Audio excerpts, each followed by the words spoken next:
Clint Eastwood said, I made movies that I knew I would like. I didn't know if other people would like them, but I knew I would like them. And if you love your book, that'll come out. It'll keep you interested for many years to come, and you'll have that enthusiasm when you're telling people about it. Microphone check, 1, 2, what is this? You're now listening to a brand new episode of the Play Big Faster podcast. Look what you done started. Let's go.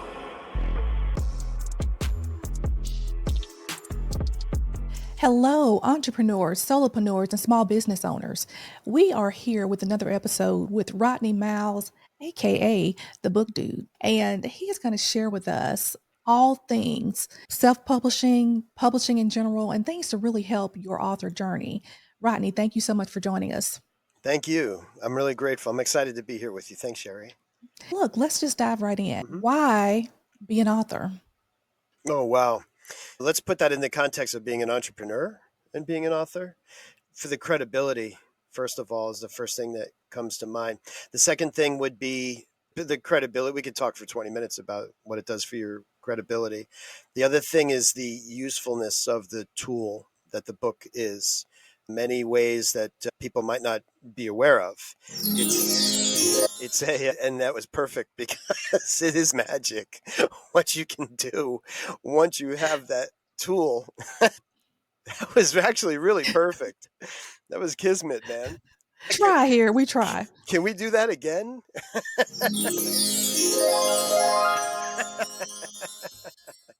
It is magic. And here it segues right into the credibility is one thing. I have established people come back and tell me what it's done, even though they're a physician or an expert, or if you're a coach or a speaker, I don't know how you function without a book, frankly. And early on, about 15 years ago, that's where I cut my teeth. I worked for a little publishing house that contracted or promoted with the National Speakers Association. So we were cranking out books of expertise for a lot of speakers, for example. But back to the usefulness of the book as a tool, it's a reason to get on podcasts and TV shows and radio. It's something you can hand somebody. It cost you $5, and now they have 3, 4, 5 hours of engagement with you at their leisure, where you're the expert with your carefully crafted language and expertise, all laid out in a flow that'll guide them along. People come back all the time and say, I read your book, let's do business. But other tools as well, especially in a society where an entrepreneur to get up and running needs the economics to fuel what they're doing. A book can lead to all kinds of funnels. It can lead to courses. The hard work is compiling it, getting it together. And then once you have that, it's such an effective tool that can be made into other products as well. So those are 2 reasons. I would say the third reason would be what it does for your expertise. There's only 1 or 2 things maybe possibly better than the process of writing a book for your expertise. And I learned that 14, 15 years ago as well. One of the first projects when that little partnership dissolved, when those partners broke up and I went out on my own, had a really nice project with Cynthia Freeman called The Power of Done. She had been at that time a 25-year experienced coach. She was on the bus with Tony Robbins before he was Tony Robbins, put it that way. So she had her expertise mapped. She had very established procedures and methodology. And what I watched her do, her method was very organized for her book. And she outlined and had Post-its on a board and then would just fill in, which is a very common way. Just one way, by the way, to write a book. And I watched her, this was the first time I really realized this. I watched her consider these things and shift things around a little and alter the priorities and clarify and maybe bring some things out that deserved it, put some things a little further back. She really honed her craft. And this was a 25-year established expert coach of some renown at the time. So I've watched that. And then in the past 15 years, I see that happen again. It's happened most recently with another brilliant business author I've helped. But I see it happen in memoir. And I see people go through personal catharsis. It's talk therapy or something when you examine your life and what you've been through and little ahas shake out of that. And when the process is done, so there's three things: the credibility. It instantly makes you and it elevates you to expert status as long as you do it professionally and it comes out professionally. Otherwise, it can backfire on all of these things. On all of these things. The second is the usefulness, the multifaceted uses you get from a book, and then the third would be how you benefit and your methodology. I've seen IP shake out, new terminology, all kinds of things. So I love what I do. And one thing that you mentioned that I think is a really important point, using your book for credibility, almost like your business card. There are people that are not selling these books. They're using them strictly for credibility in the thought leadership space. So you go and you may be a keynote speaker and you may give the books away or sell them, but it definitely adds credibility. Another thing, if you can just maybe touch on this for us a little bit, I think it used to be the barrier to entry as an author was different than it is today because we have so many more tools. And with self publishing being so readily available, we have so many more options. What are some of the pros and cons to self publishing versus maybe working with a major publishing house? And Mm. how does that actually help entrepreneurs? First of all, and by the way, just for context, I've been in self publishing 15 years. I have a little, but not much experience with traditional publishing. I've more or less watched it over there and observed. And a lot of the expertise in self publishing today is derived and transformed from best practices in traditional publishing because it preceded it, which is very interesting. I find it very interesting. One really marked example would be publishing houses have what they call a developmental editor. So if you go to them with your draft and they will generally put your book through a process to refine it and make it better, make sure. And developmental edit just means it basically means editing from 30,000 feet in this example. So they look at the flow, the structure, if you should move things around, if sections are confusing or non sequitur, and so on. So self publishers, by the way, self publishing is synonymous with entrepreneurism because it's very independent. You maintain 100% rights and royalties, creative control. It's fabulous in that regard. And I think that it's one of the things I've enjoyed about entrepreneurship is the independence and the creativity and all these things. So back to our little example, I noted in self-publishing, we have a few practices that replace the on-staff developmental editor. Now you can hire a developmental editor, first of all, or if it's not in the budget, there are other things that will make up for that, allowing for a beta reader period, for example, and getting feedback and making adjustments and so on. So the the playing field's really been leveled, and so much so that I mentioned that therapeutic process when you create a book. The big one for me with the modern author, which was my first in a series on self-publishing, that and I talk about it in the book. You can kind of watch me go through this epiphany. I realized, wow. Now, when I got involved 15 years ago, self-publishing was a little bit slandered. I think the traditional publishers didn't like it, and I think that a lot of people went about it incorrectly. They would publish without editing. They would put a book out there with kind of a homemade looking book cover and so on. And the powers that be that didn't like this intrusion into their market share would point at those things and say, see, it's not really a professional book unless it was traditionally published by, it was the big six back then. Now it's the big five publishers. So that's changed. And this has changed for quite a while. You can put out a book every bit as professional as anything on the bookshelves and sometimes better, frankly. So it's leveled the playing field, and if you do it professionally, you get as good or better results. And I forgot the question. Oh, no, just pros and cons Oh, between, sure. yeah. Traditional and self publishing. Well, for one thing, your book will get published. You could spend an infinity looking for a publisher and the traditional publisher only to find that, let's say you find one, they want 50 to 85% of your rights and royalties. They will often have little strategies. The traditional publishing has its place, hybrid publishing has its place. And there's different types of publishers today, too, by the way. But one thing we all have in mind is that you get a publishing deal, and the next thing you know, you're on an airplane to Hawaii with champagne, and people are lining up for your book, and so on. That's not necessarily the case. I'm working on fiction series right now with, I think he's a brilliant author. The book's engaging. I am eager to read what's next, so it flows. It's checking all the boxes for great book. Tell me this, how does an author work with someone like you? How much creative control do I give a consultant like you or a coach like you when I'm actually trying to develop my book, and what should I expect? Good question. I think I'd make 2 points. One is the technical side, and then the one is the personal side, frankly. On the technical side, understand it's just like in accounting. They say if you give your tax return to 50 different accountants, you'll get 50 different tax returns. So it's like that with editors. It's like that with any creative that you hire. My viewpoint on that, first of all, you should be impressed with their expertise. They should have some portfolio.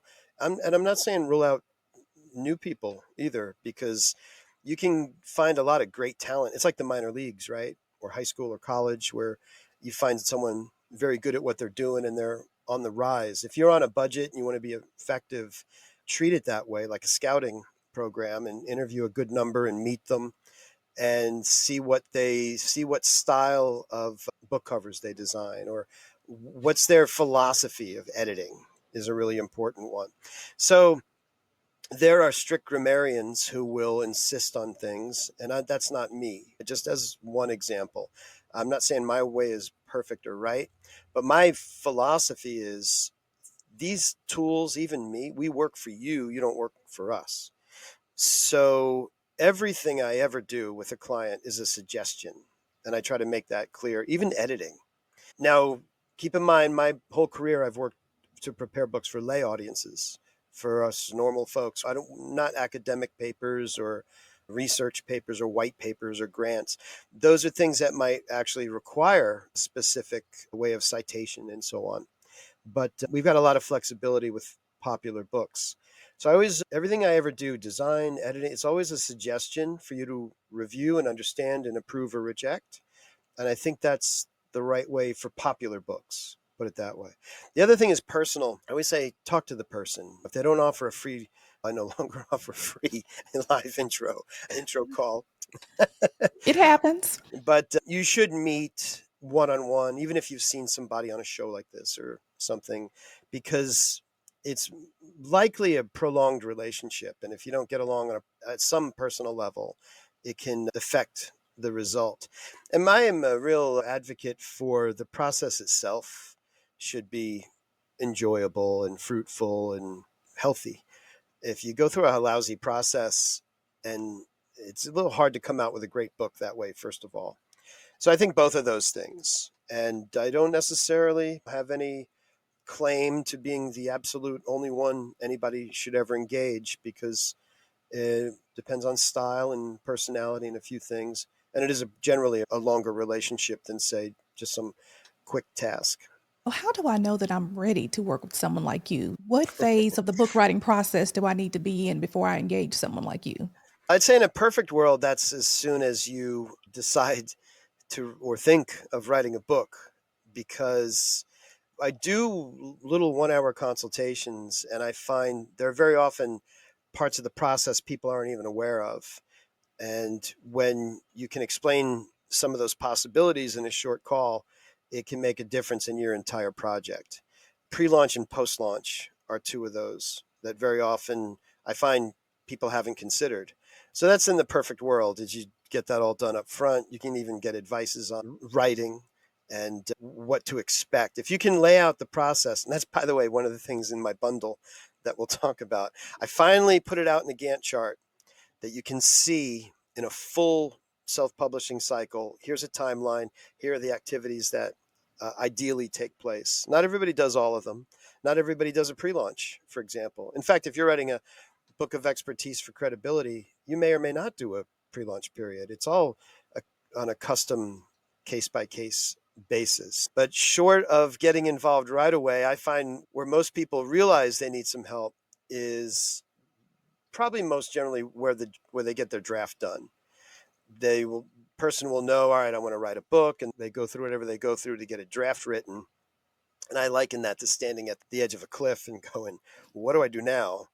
And it really hits you, oh, what do I do now? I need a cover. And you're not even aware of the things that need to take place. It's not rocket science. Like a book like The Modern Author and books by other authors on self-publishing, I've got a little tribe of people I've followed through the years, like Joanna Penn and Derek Murphy and David Cochran, and in the self-publishing space who've been blogging for years. I've learned much of what I know from them. I call them first generation self-publishing influencers. I would be maybe second or third, maybe second, because I've been in it 15 years and it's only been around about 20.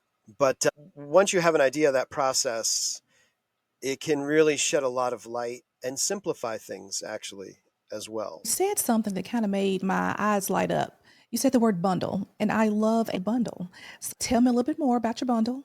Sure. Just very recently saw a quote by Neil Gaiman. So I'm going to explain why this is good for everybody and why it's good for me. That guy named Tim Grahl, who I respect and does a lot of writing, excellent author, and he also writes and talks in the self-publishing space to help people self-publish. Had a short video where he talks about Neil Gaiman found out that famous current fiction author found out that his book was being pirated in Russia. So somebody was translating it to Russian and sharing it for free. And he found out his sales went up in Russia at the same time. And the point was, look at it this way: if your book's flatlining, you're not getting any word of mouth. So if you could get 10,000 copies out there for free, you can start getting word of mouth. And it costs you nothing to get those 10,000 copies out there in a planet with 8 billion people. So it was good because I'd heard free book giveaways. A lot of authors liked them, but this was put very succinctly.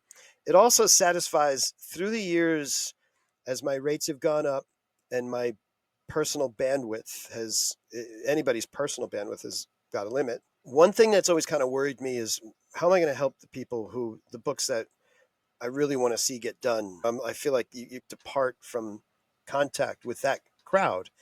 So in recent years, I did a few pro bono projects. They really lit me up. A couple of books that I think are really important books. One for special education kids. One was a book of philosophy. They might not have been made had I not done that.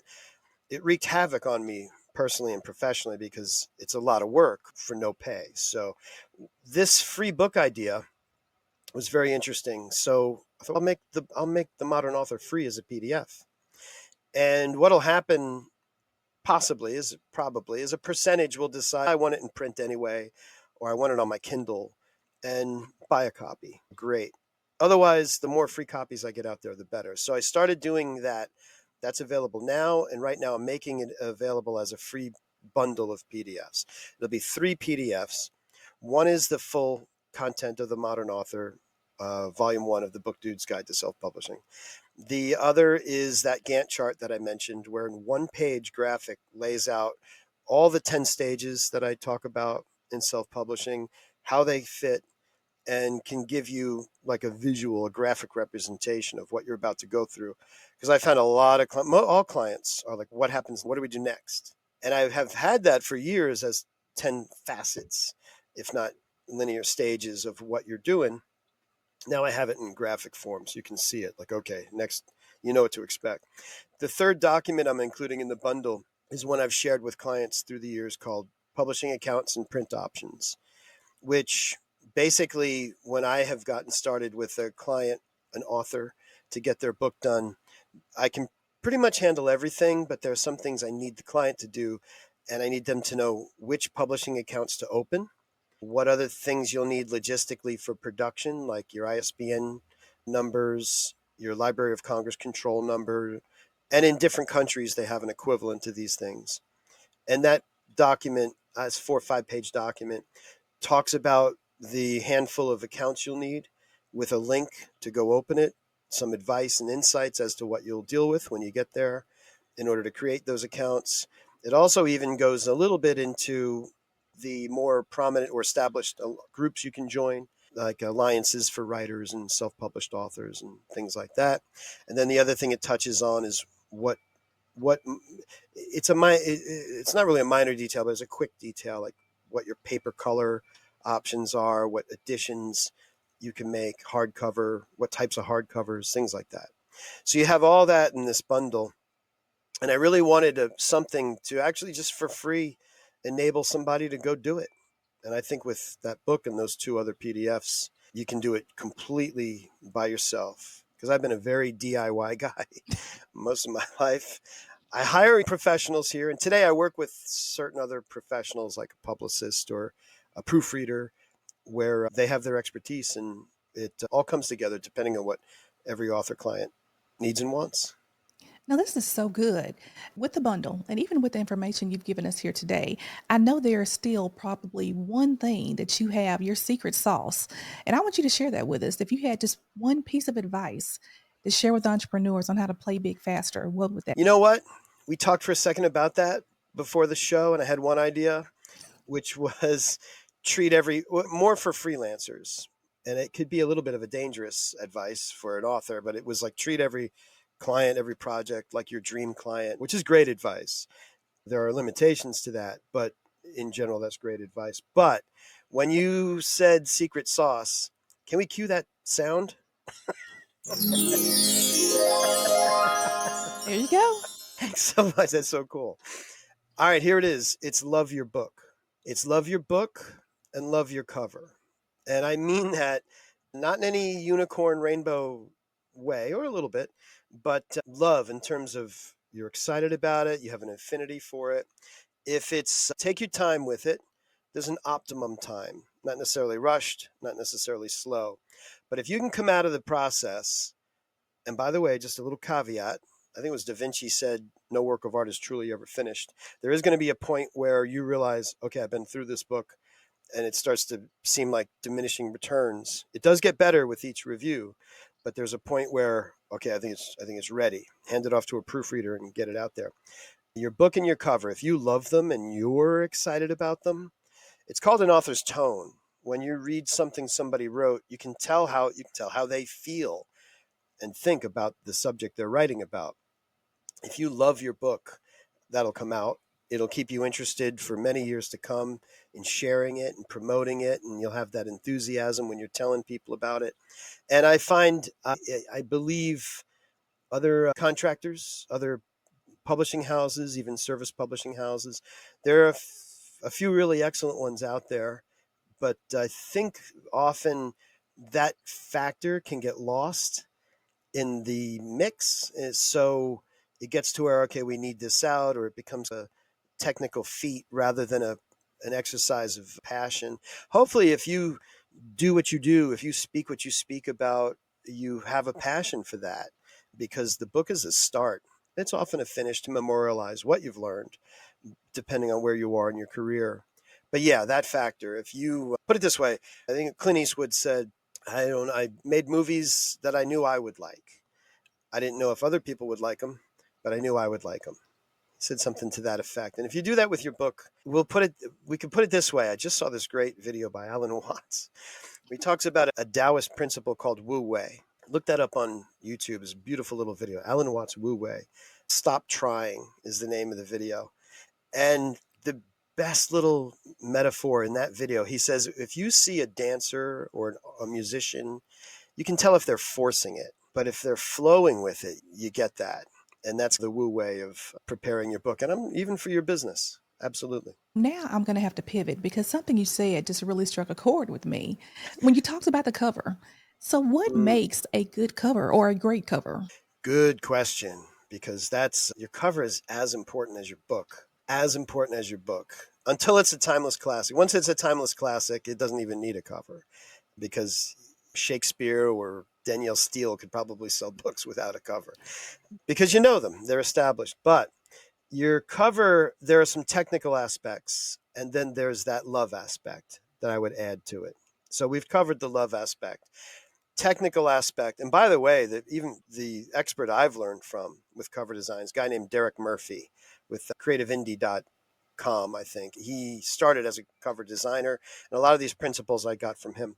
So one is, I often say there are three or four critical things with your book cover. Understand what your book cover does. It's a marketing piece. It's supposed to catch somebody's attention, just like any other billboard or ad. You're literally talking about microseconds of attention where the cover catches somebody's attention. The next challenge is to keep that attention for a few seconds. Then we go through a sequence. So you want something striking visually. That usually means contrast and colors. Then you can catch somebody with the catchy title, a subtitle that accurately sets expectations. And that's your first step in getting good reviews, by the way. Very fascinating. If you look at good and bad reviews on Amazon, you'll find the bad reviews are generally complaining about not meeting expectations more than anything else. Very interesting. The other thing is your book has to fit your genre. And here we intrude into that right to market or do what you want creatively argument. And the answer is in the middle, I think. I'm not purist on either way, unless it depends. But you want your nonfiction book of expertise to look like something by Malcolm Gladwell or Jim Collins or if and the easiest way I was just talking this with somebody. You say, I couldn't explain it, but I know it when I see it, that kind of thing. If you are doing this yourself or you want to understand what you should be coming up with, just look at books in your genre, for example, and you'll notice sometimes it's fascinating. I did this once with the Amazon top bestseller lists. Half the books were like orange. Like, okay, there's something there, that the meaning behind orange or whatever. And they were successful books because it was on the top 20 list. That's another thing. Use successful books in your comparative analysis. So contrast, fitting fonts and imagery. I asked one of my first little breakthroughs, I really feel, when I myself as a cover designer went from amateur to pro. I had a partner and we were designing a cover. I sent it to her and she said, it looks homemade. I Wow. said, How you yeah. really feel? Okay. I know I was worried about that as well, but how? And one of the things she said, first of all, it's a readily available font. And I went, and I it recalled all these other little maxims I'd learned about art, where technical expertise is a big factor in art, among other things. And art should make you feel and think, but that factor is there. It can be stretched and kerned, and you might not understand the technical how to behind it, but you know it when you see it. You can compare two covers and go, this guy did this in his basement, and this was like professionally done marketing piece. So if you understand the visual appeal that way and understand it's almost a sequence. So the title catches you, the title of the imagery catches you, informs you as to what genre this is, and if it's what you're looking for. The subtitle guides you, is like the next thing. Does this solve the problem I'm looking to solve if it's nonfiction? And what expectations do I have? And then that usually, if somebody's gone through the milliseconds of that, they generally go to your book blurb or your marketing copy next, where is another thing to craft as one of your, there's a handful of basics in your marketing that have to be in place before any marketing can be effective. Love That it. has to do with the covers. Thank you so much for spending time with us on the podcast. Now, we do want to get links to your bundle, so please share that with us. And also, how can people contact you or reach out to you if they want to continue the conversation directly? Same way, all through my website, rodneymiles.com, rodneymiles.com. There you can find the bundle. There's ways to reach me there. Actually, it explains a lot about the self-publishing process. There's a whole catalog of books I've helped with. One fellow found me for cover design that way. For example, the covers I had worked on, he related to. It's what he was looking for. That's not always the case. You got to find who's best for you. I do a initial consultation now. It's a paid consultation, but I just mimic my auto mechanic where if we do end up working together, I credit it back. And but I wouldn't provide that if I didn't think that you got a ton of value for that time we spend together, because I can, but a lot of the things you can get out of my book, the free stuff anyway. But rodneymiles.com is and will always be the best way to just reach me.